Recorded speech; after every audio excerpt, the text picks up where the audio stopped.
All right, now that we've finished our first book, now let's go on to what I promised, and that's Rich Dad, Poor Dad. And again, if you hear toddler in the background, I'm sorry. There's nothing I can do about that, so just bear with it. You're getting what you paid for.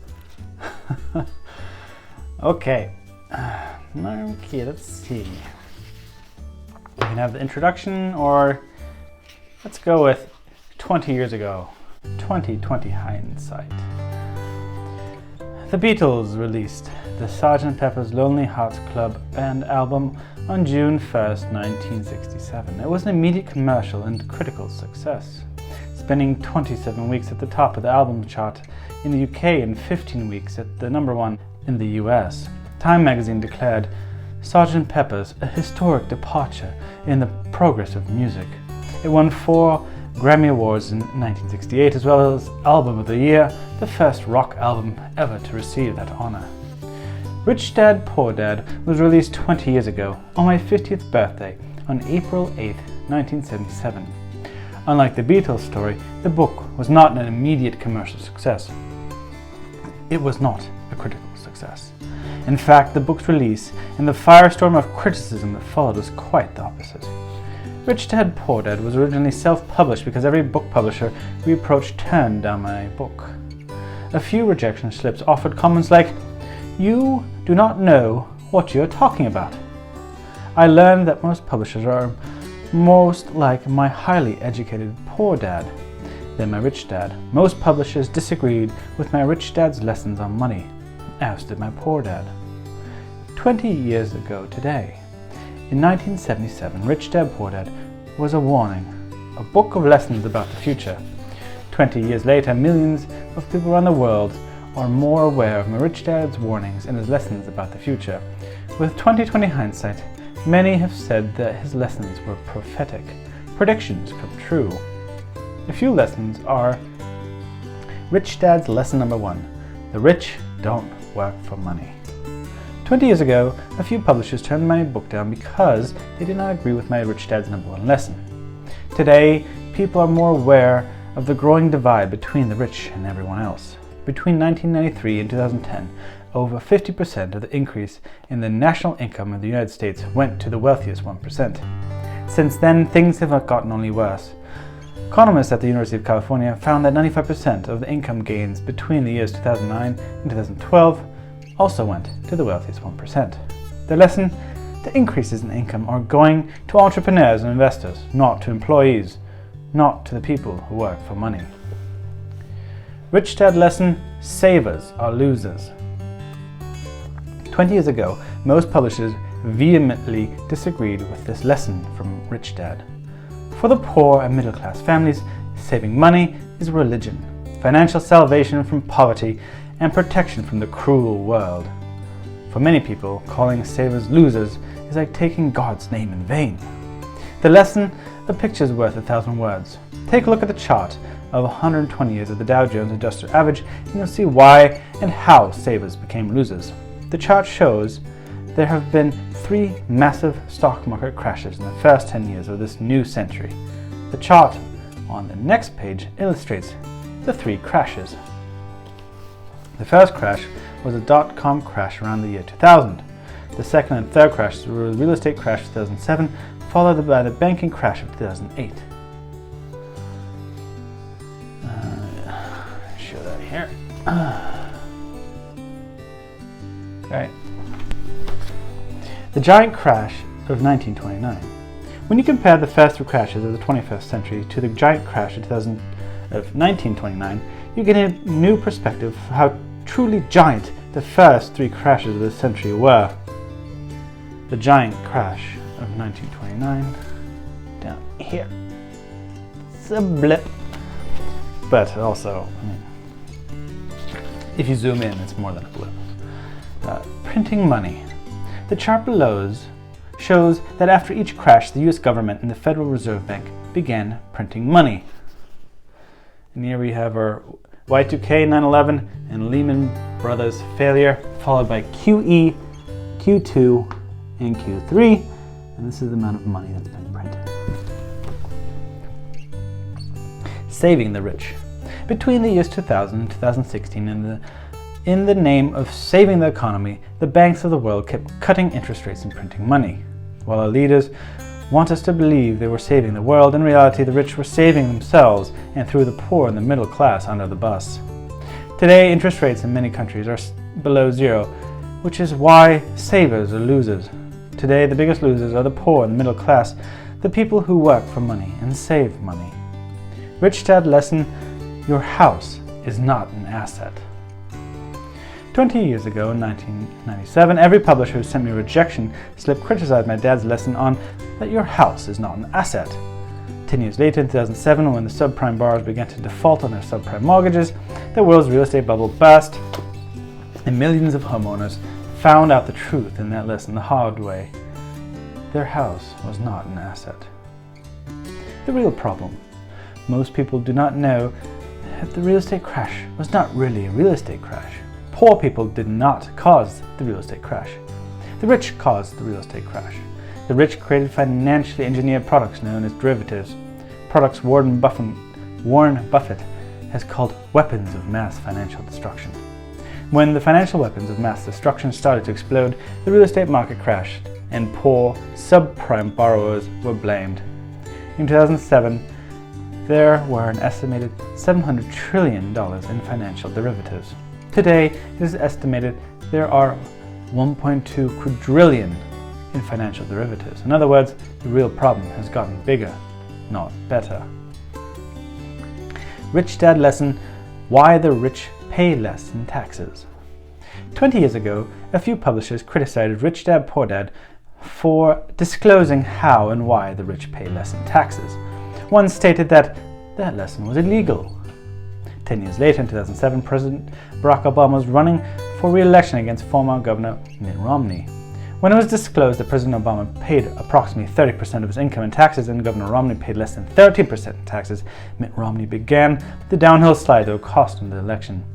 Taxes, again, were the focal point in 2016 U.S. presidential election. Rather than find out how people like Mitt Romney and President Donald Trump pay less in taxes legally, the poor middle class get angry. While President Trump promises to reduce taxes for the poor and the middle class, the reality is the rich will always pay less in taxes. The reason the rich pay less in taxes goes back to the Rich Dad's lesson number 1. The rich do not work for money. As long as a person works for money, they will pay taxes.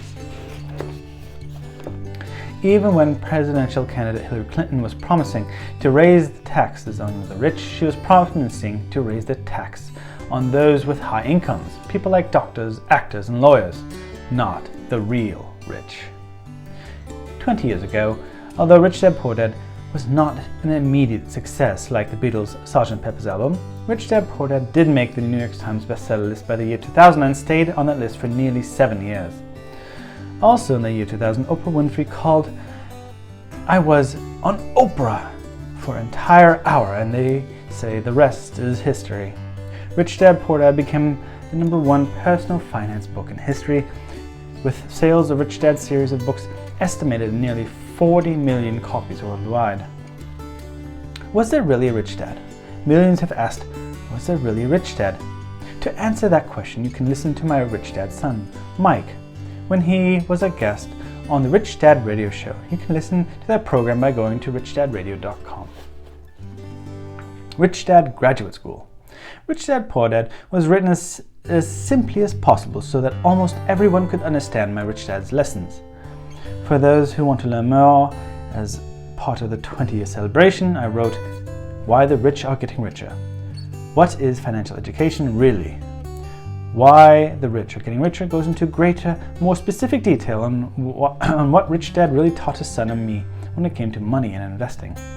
And Why the Rich Are Getting Richer is Rich Dad Poor Dad for graduate students. It's graduate school for Rich Dad students. A warning and an invitation. While I did my best to keep Why the Rich Are Getting Richer as simple as possible, what the rich do is not easy or easy to explain. What the rich really do requires financial education. Financial education not taught in our schools. I suggest reading Rich Dad Poor Dad first. If you want to learn more, Why the Rich Are Getting Richer may be for you. Thank you for the 20 great years. Introduction. Rich Dad, Poor Dad. Having two dads offered me the choice of contrasting points of view, one of a rich man and one of a poor man. I had two fathers, a rich one and a poor one. He was highly educated and intelligent. He had a PhD and completed 4 years of undergraduate work in less than 2 years. He then went on to Stanford University, the University of Chicago, and Northwestern University to do his advanced studies, all on a full scholarship. The other father never finished the 8th grade. Both men were successful in their careers, working hard all their lives. Both earned substantial incomes. Yet one always struggled financially, and the other would become one of the richest men in Hawaii. One died leaving tens of millions of dollars to his family's charities and his church. The other left bills to be paid when he died. Both men were strong, charismatic, and influential. Both men offered me advice, but they did not advise the same things. Both men believed strongly in education, but did not recommend the same course of study. If I had only one dad, I would have had to accept or reject his advice. Having two dads offered me the choice of contrasting points of view, one of a rich man and one of a poor man. Instead of simply accepting or rejecting one or the other, I found myself thinking more, comparing and choosing for myself. The problem was that the rich man was not rich yet, and the poor man was not yet poor. Both were just starting out in their careers, and both were struggling with money and families. But both had very different points of view about money. For example, one dad would say, quote, "The love of money is the root of all evil," and the other would say, "The lack of money is the root of all evil." As a young boy, having two strong fathers, both influencing me, was difficult. I wanted to be a good son and listen, but the two fathers did not say the same things. The contrast in their points of views, particularly about money, was so extreme that I grew curious and intrigued. I began to start thinking for long periods of time about what each was saying. Much of my private time was spent reflecting, asking myself questions such as, why does he say that? And then asking the same question of the other dad's statement. It would have been much easier or simply to say, yeah, he's right, I agree with that. Or to simply reject their point of view by saying, the old man doesn't know what he's talking about.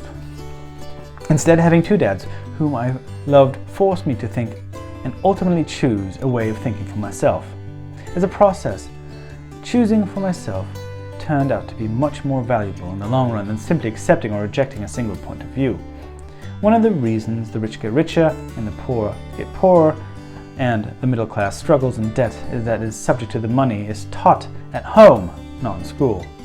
Most of us learn about money from our parents. So what can poor parents tell their children about money? They simply say, stay in school and study hard. The child may graduate with excellent grades, but a poor person's financial programming and mindset. Sadly, money is not taught in schools. Schools focus on scholastic and professional skills, but not on financial skills. This explains why smart bankers, doctors, and accountants who earn excellent grades may struggle financially all of their lives. Oh, and there's a little 20 years ago blurb. Fast forward 20 years and the US national debt is beyond staggering. At press time, it's nearing 20 trillion. That's trillion with a T. Our staggering national debt is due, in large part, to highly educated politicians and government officials making financial decisions with no or little training in the subject of money. Today, I often wonder what will happen when we have millions of people who need financial and medical assistance. They will be dependent on their families or the government for financial support. What will happen when Medicare and Social Security run out of money? How will a nation survive if teaching children about money continues to be left to parents, most of whom will be or already are poor? Because I had two influential fathers, I learned from both of them. I had to think about each dad's advice, and in doing so, I gained valuable insight into the power and effect of one's thoughts on one's life. For example, one dad had a habit of saying, "I can't afford it," and the other dad forbade those words to be used. He insisted that I asked, "How can I afford it?" One is a statement, and the other is a question. One lets you off the hook, and the other forces you to think. My soon-to-be rich dad would explain that by automatically saying the words, "I can't afford it," your brain stops working. By asking the question, "How can I afford it?" your brain is put to work. He did not mean that you should buy everything you want. He was fanatical about exercising your mind, the most powerful computer in the world. He'd say, quote, "My brain gets stronger every day because I exercise it. The stronger it gets, the more money I can make." He believed that automatically saying, "I can't afford it," was a sign of mental laziness.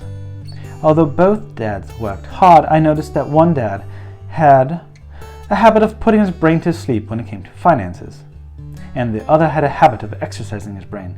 The long-term result was that one dad grew stronger financially and the other grew weaker. It was not much different from a person who goes to the gym to exercise on a regular basis versus someone who sits on the couch watching television. Proper physical exercise increases your chances for health, and proper mental exercise increases your chances for wealth. My two dads had opposing attitudes, and that affected the way they thought. One dad thought the rich should pay more in taxes to take care of those less fortunate. The other said taxes punish those who produce and reward those who don't produce. One dad recommended study hard so you can find a good company to work for. The other recommended study hard so you can find a good company to buy. One dad said, "The reason I'm not rich is because I have you kids." The other said, "The reason I must be rich is because I have you kids." One encouraged talking about money and business at the dinner table, while the other forbade the subject of money to be discussed over a meal. One said, "When it comes to money, play it safe. Don't take risks." The other said, "Learn to make mistakes." Learn to manage risk. One believed, "Our home is our largest investment and our greatest asset." And the other believed, "My house is a liability, and if your house is your largest investment, you're in trouble." Both dads paid their bills on time, yet one paid his bills first, while the other paid his bills last. One dad believed in a company or the government taking care of you and your needs. He always was concerned about pay raises, retirement plans, medical benefits, sick leave, vacation days, and other perks. He was impressed with two of his uncles who joined the military and earned a retirement entitlement package for life after 20 years of active service. He loved the idea of medical benefits and PX privileges the military provided its retirees. He also loved the tenure system available through the university. The idea of job protection for life and job benefits seemed more important at times than a job. He would often say, "I've worked hard for the government. I'm entitled to these benefits." Here's another 20 years ago today. Little tidbit here. The 2008 housing market crash was a clear message that your personal residence is not an asset. Not only does it not put money in your pocket, but we cannot count on the fact that it'll go up in value. Many houses in 2017 are still worth less than they were in 2007. A little different nowadays though. But anyway, I digress. The other believed in total financial self-reliance. He spoke out against the entitlement mentality and how it created weak and financially needy people. He was empathetic about being financially competent. No, he was emphatic.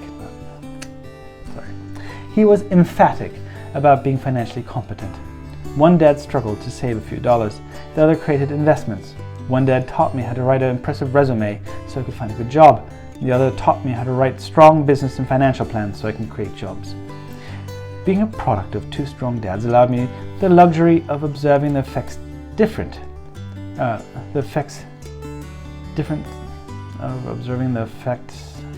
thoughts have on one's life. I noticed that people really do shape their lives through their thoughts. For example, my poor dad always said, "I'll never be rich." And that prophecy became reality. My rich dad, on the other hand, always referred himself to as rich. And he would say things like, "I'm a rich man, and rich people don't need this."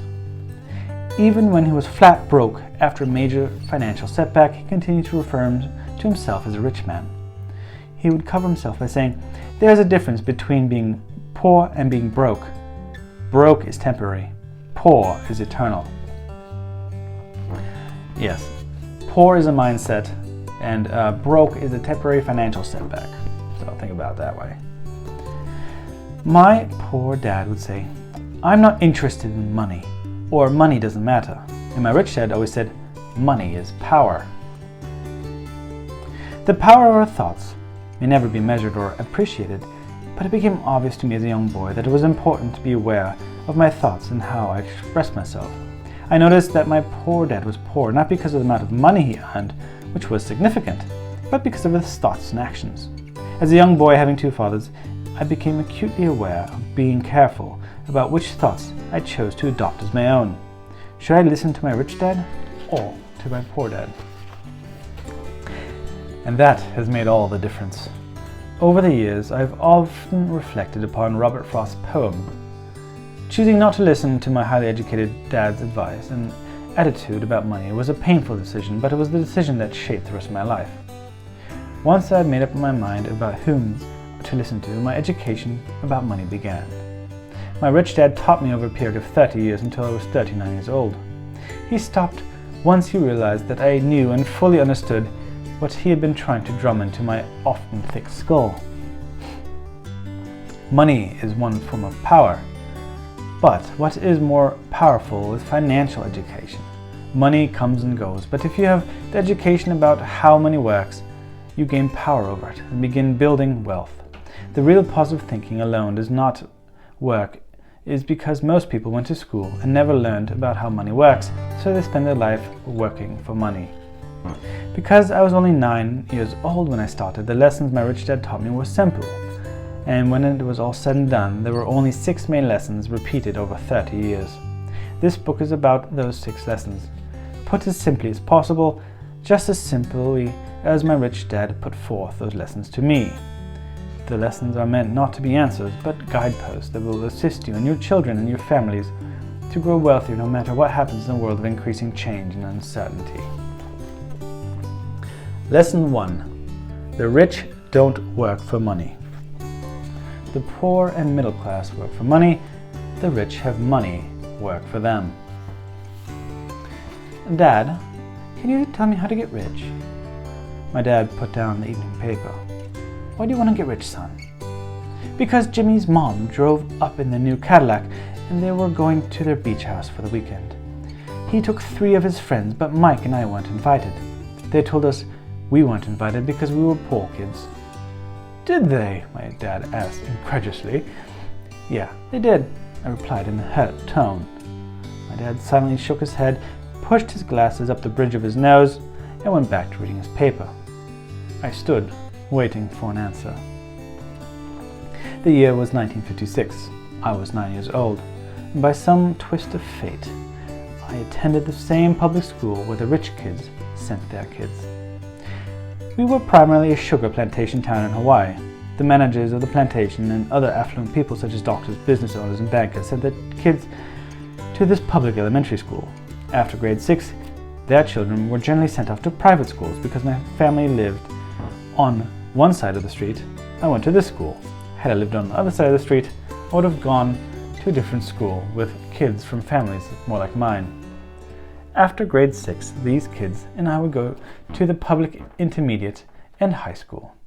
There was no private school for them or for me. My dad finally put down the paper. I could tell he was thinking. Well, son, he began slowly, if you want to be rich, you have to learn to make money. How do I make money? I asked. Well, use your head, son, he said, smiling. Even then I knew what he really meant. That's all I'm going to tell you, or I don't know the answer, so don't embarrass me. A partnership is formed. The next morning I told my best friend Mike what my dad had said. As best as I could tell, Mike and I were the only poor kids in the school. Mike was also in the school by a twist of fate. Someone had drawn a jog on the line for the school district. We wound up in this school with the rich kids. We weren't really poor, but it felt that way as we were because all the other boys had new baseball gloves, new bicycles, and new everything. Mom and Dad provide us with the basics like food, shelter, and clothes, but that was about it. My dad used to say, if you want something, work for it. We wanted things, but there was not much work available for 9-year-old boys. So, what do we do to make money? Mike asked. I don't know, I said. But do you want to be my partner? He agreed, and so on Saturday morning, Mike became my first business partner. We spent all morning coming up with new ideas how to make money. Occasionally, we talked about all the cool guys at Jimmy's beach house having fun.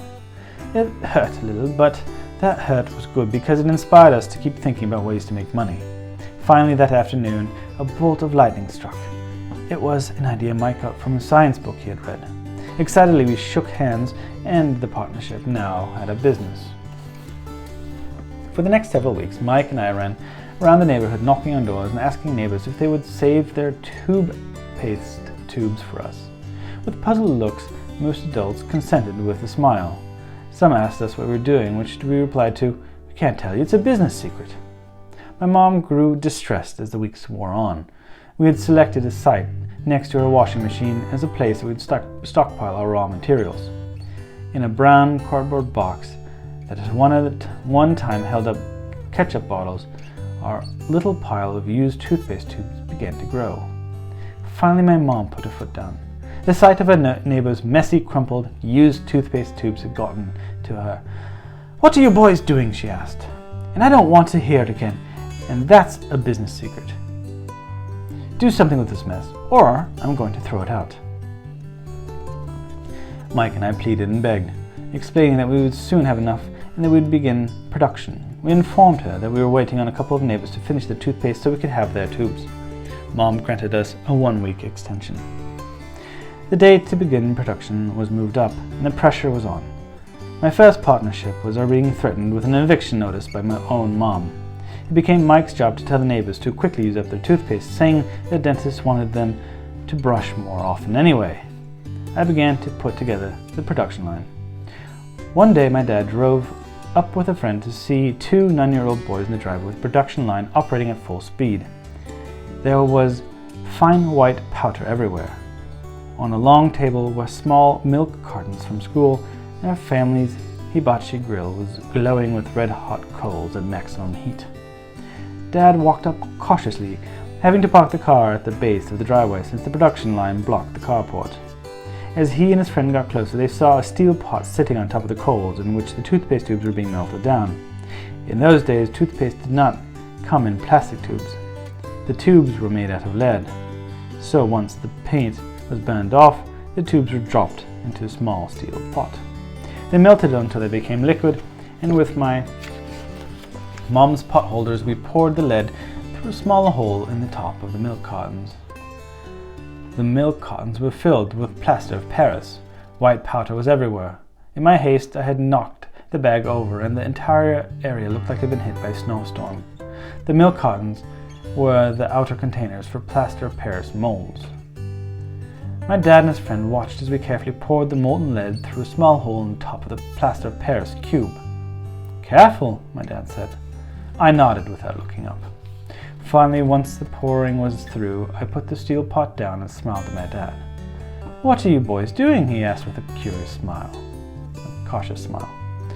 "We're doing what you told me to do. We're going to be rich,"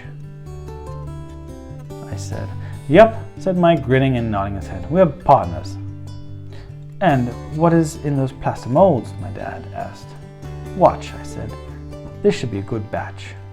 With a small hammer, I tapped at the seal that divided the cube in half.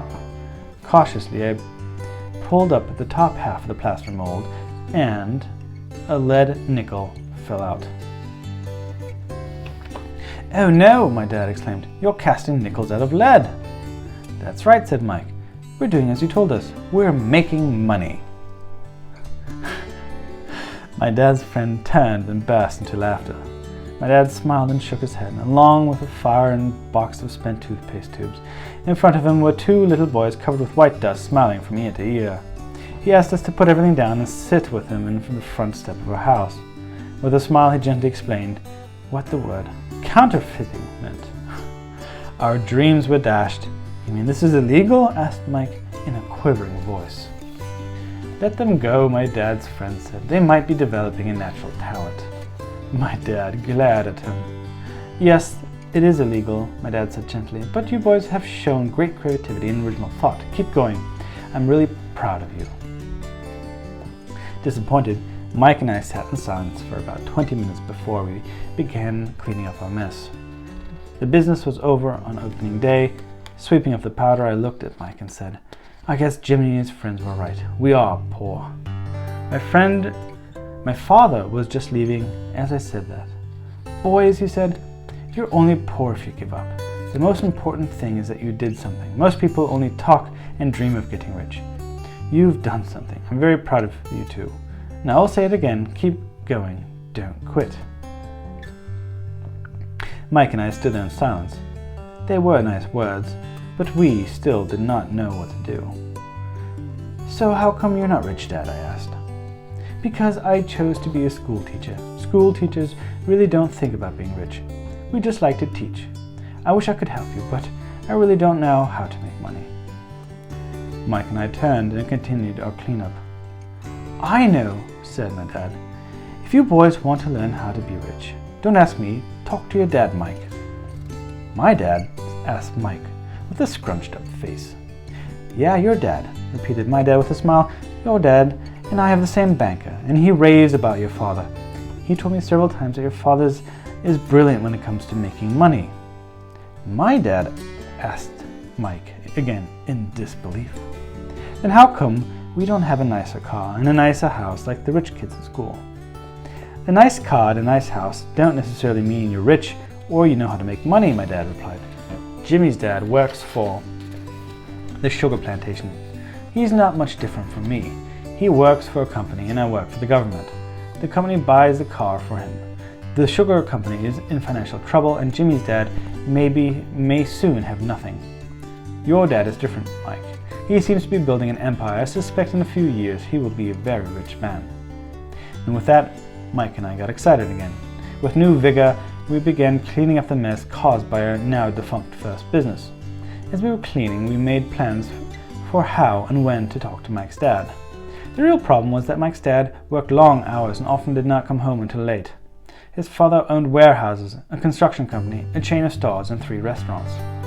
It was the restaurants that kept him out late. Mike caught the bus home after we finished cleaning up.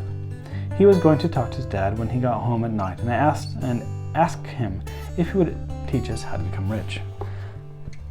Mike promised to call soon as he heard he had talked to his dad, even if it was late. The phone rang at 8:30 p.m. Okay, I said, next Saturday. I put the phone down. Mike's dad had agreed to meet with us. On Saturday, I caught the 7:30 a.m. bus to the poor side of town. The lessons begin. Mike and I met his dad that morning at 8 o'clock. He was already busy, having been at work for more than an hour. His construction supervisor was just leaving his pickup truck as I walked up to his simple, small, and tidy home. Mike met me at the front door. Dad's on the phone. He said to wait on the back porch, Mike said as he opened the door. The old wooden floor creaked as I stepped across the threshold of the aging house. There was a cheap mat just outside the door. The mat was there to hide the years of wear from countless footsteps that the floor had supported. Although clean, it needed to be replaced. I felt claustrophobic as I entered the narrow living room. It was filled with old, musty, overstuffed furniture that today would be a collector's item. Sitting on the couch were 2 women, both a little older than my mother. Across from the woman sat a man in a workman's clothes. He wore khaki slacks and a khaki shirt, neatly pressed but without starch, and polished work boots. He was about 10 years older than my dad. They smiled as Mike and I walked past them toward the back porch, and I smiled back shyly. Who are those people? I asked. Oh, they work for my dad. The older man runs his warehouses, and the women are the managers of the restaurants. And as you arrived, you saw the construction supervisor who was working on a road project about 50 miles from here. His other supervisor, who was building a tract of houses, left before he got here. Does this go on all the time? I asked. Not always, but quite often, said Mike, smiling as he pulled up a chair to sit down next to me. I asked my dad if he could teach us to make money, Mike said. Oh, and what did he say to that? I asked, with a cautious curiosity. Well, he had a funny look on his face at first, and then he said he would make us an offer. Oh, I said, rocking my chair against the wall. I sat there perched with two rear legs on the two rear legs of the chair. Mike did the same thing. Do you know what the offer is? I asked. No, but we'll soon find out. Suddenly, Mike's dad burst through the rickety screen door and onto the porch. Mike and I jumped to our feet, not out of respect, but because we were startled. Ready, boys? He asked as he pulled up a chair to sit down with us. We nodded our heads as we pulled up our chairs away from the wall to sit in front of him. He was a big man, about 6 feet tall and 200 pounds. My dad was taller, about the same weight, and 5 years older than Mike's dad. They sort of looked alike, although not the same ethnic makeup. Maybe their energy was similar. Mike says you want to learn to make money. Is that correct, Robert? I nodded my head quickly, but with a little trepidation. He had a lot of power behind his words and smile. It's okay, here's my offer, I'll teach you. But I won't do it classroom style. You work for me, I'll teach you. You don't work for me, I won't teach you.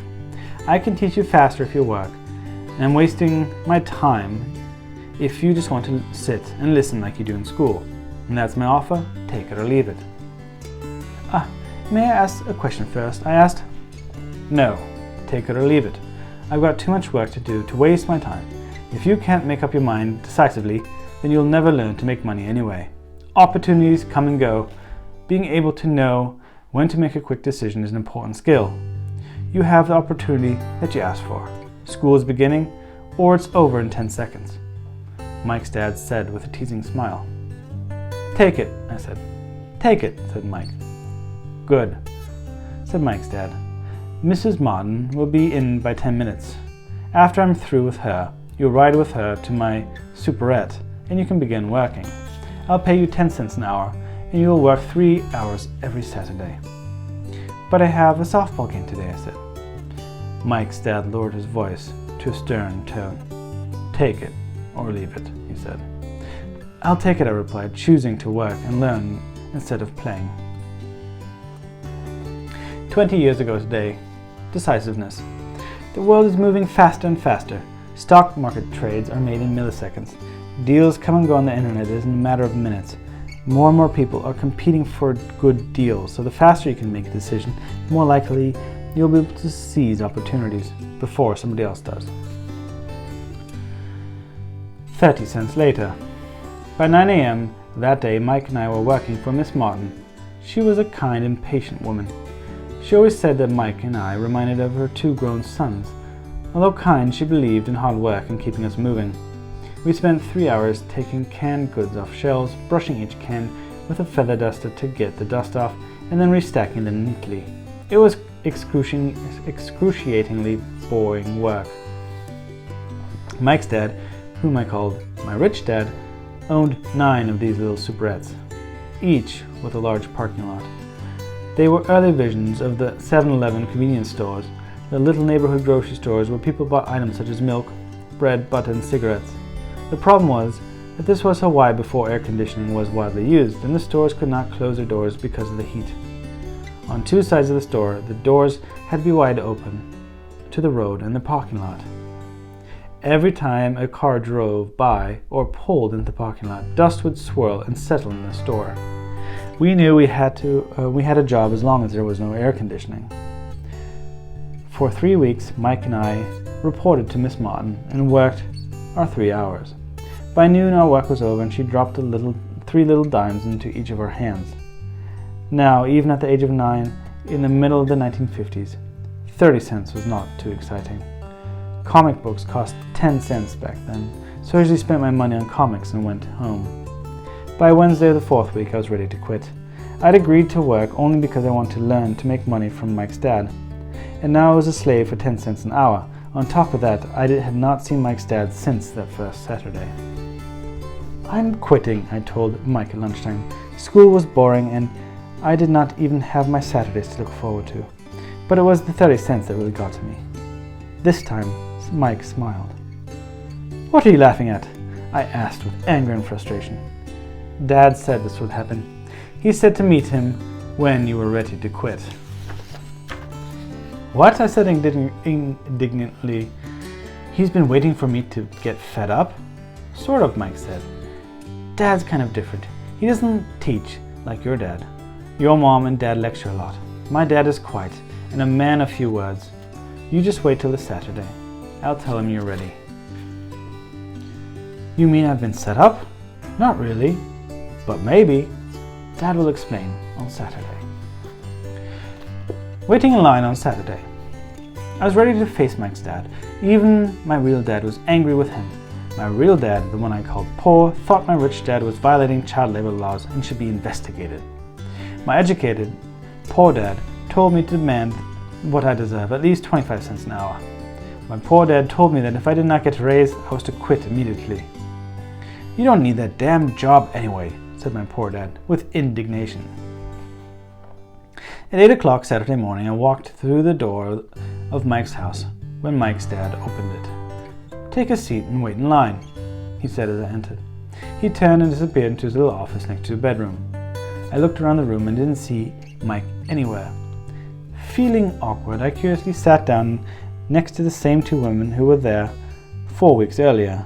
They smiled and slid down the couch to make room for me. 45 minutes went by, and I was steaming. The two women had met with him and left 30 minutes earlier. An older gentleman was there for 20 minutes and was also gone. The house was empty, and I sat there in a musty, dark living room on a beautiful, sunny Hawaiian day, waiting to talk to a cheapskate who exploited children. I could hear him rustling around the office, talking on the phone, ignoring me. I was ready to walk out, but for some reason I stayed. Finally, 15 minutes later, exactly at 9 o'clock, Rich Dad walked out of his office, said nothing, and signaled with me with his hand for me to enter. Understand you want a raise, or you're going to quit, Rich Dad said as he swiveled in his office chair. Well, you're not keeping your end of the bargain, I blurted out, nearly in tears. It was really frightening for me to confront a grown-up. You said that you would teach me if I worked for you. Well, I've worked for you, I've worked hard, and I've given up my baseball games to work for you. But you haven't kept your word, and you haven't taught me anything. You are a crook like everyone in the town thinks you are. You're greedy, you want all the money, and you don't care for your employees. You made me wait, and don't show me any respect. I'm only a little boy, but I deserve to be treated better. Rich Dad rocked back in his swivel chair, hands up to his chin, and stared at me. Not bad, he said. In less than a month, you sound like most of my employees. What? I asked, not understanding what he was saying. I continued with my grievance. I thought you were going to keep your end of the bargain and teach me. Instead, you want to torture me. That's cruel. That's really cruel. I am teaching you, Rich Dad said quietly. What have you taught me? Nothing, I said angrily. You haven't even talked to me since I agreed to work for peanuts. 10 cents an hour. Ha! I should notify the government about you. We have child labor laws, you know. My dad works for the government, you know. Whoa, said Rich Dad. Now you sound like most of the people who used to work for me. People I've either fired or who have quit. So what do you have to say? Demanded, feeling pretty brave for a little kid. You lied to me, I worked for you, and you have not kept your word. You haven't taught me anything. How do you know that I haven't taught you anything? Asked Rich Dad calmly. Well, you've never talked to me. I've worked for 3 weeks and you've not taught me anything, I said with a pout. Does teaching mean talking or lecture? Rich Dad asked. Well, yes, I replied. That's not how they teach you in school, he said, smiling. But that is not how life teaches you. And I would say that life is the best teacher after all. Most of the time, life does not talk to you. It just sort of pushes you around. Each push is life saying, wake up, there's something I want you to learn. What is this man talking about, I asked myself. Life pushing me around like life was talking to me. Now, I knew I had to quit my job. I was talking to someone who needed to be locked up. If you learn life's lessons, you will do well. If not, life will just continue to push you around. People do two things. Some just let life push them around, others get angry and push back. But they push back against their boss or their job, or their husband or their wife. They do not know it's life that's pushing.